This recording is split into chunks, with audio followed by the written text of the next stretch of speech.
Cette semaine, c'est la semaine de l'industrie et nous avons le plaisir d'accueillir un groupe d'élèves du collège Jean Mermoz à Bois-Colombes sur nos installations d'IDEX La Défense. Nous avons organisé cette manifestation avec l'association Elle Bouge, dont nous sommes partenaires et qui promeut la mixité dans les métiers de l'énergie et dans les métiers de l'industrie.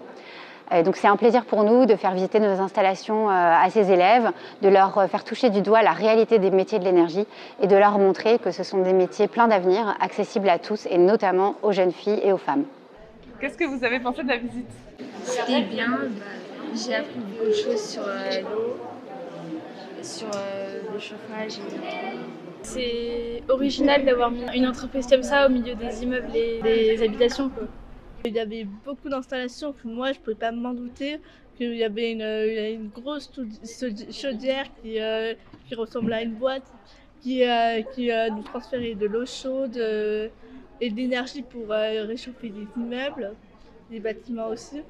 Et que dans ce genre de métier, il y a plus d'hommes que de filles à cause des mentalités. Moi je suis contente parce qu'on voit une mise en application de ce qu'on voit en classe. En fait, on parle d'énergie renouvelable et donc là on voit un petit peu comment ça peut être utilisé. Donc c'est super. Je suis directrice de la performance pour les réseaux de chaleur et de froid du groupe IDEX et je suis marraine Elle Bouge depuis un certain nombre d'années maintenant. Et donc j'essaie d'intervenir le plus possible en fonction de mon agenda, de mes actualités auprès de jeunes filles.